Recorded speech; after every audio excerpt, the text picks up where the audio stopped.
My name is Sean Desanowski. I'm a defense fellow in the Office of Senator Joe Manchin, an active duty Marine officer, and a 2011 graduate from the United States Naval Academy. I want to take some time with you today to pass on some bits of advice as you consider and apply for one of our nation's service academies. As you know, applying for a service academy is a very difficult process. I believe, however, that if you follow the 4 bits of advice I'll pass today, 2 focused on your high school career and 2 focused on the application process, that you can prepare a strong application for one of our service academies and prepare for success as a cadet or midshipman and as a prospective officer in the United States military. The first and most important piece of advice that I can give you is to have a strong foundation in math and science. Each service academy has a very demanding math and science curriculum. Midshipmen at the Naval Academy, for instance, are required to take 3 semesters of calculus, 2 semesters of physics, 2 semesters of chemistry, 2 semesters of electrical engineering, and a semester of thermodynamics. That's a lot.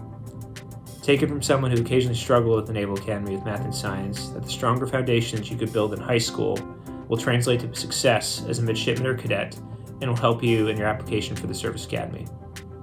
Take classes in algebra, geometry, trigonometry, pre-calculus, and calculus.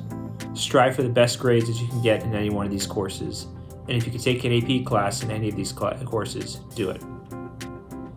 The second piece of advice I can give you regarding your high school career is to be well-rounded and seek leadership opportunities. The goal of a service academy is to train and educate leaders and prospective officers in the military.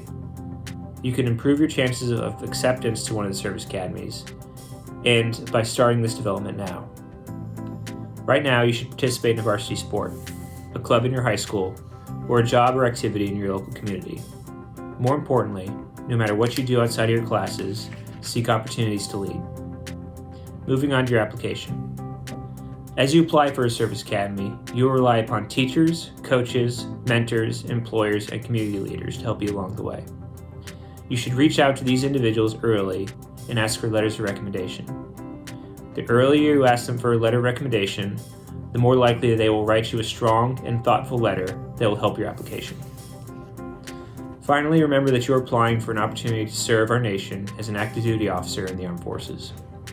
No matter what service academy you attend, no matter what service you commission in, no matter what your job is after you commission, and no matter if you're a varsity athlete or no, the end goal must always be service. Throughout your application process, focus on your individual desire to serve. Mention it often in your application, and also mention it during any interviews. With all of that, good luck. As I mentioned, this is a very challenging process, and frankly, it's by design.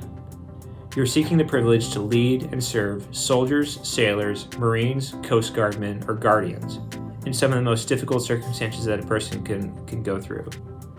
And during this application process and embracing the challenges of the service academies can offer will help you better prepare for that one day when you stand before that group of young service members as their officer. Please reach out to Senator Manchin's office if you have any questions. Good luck.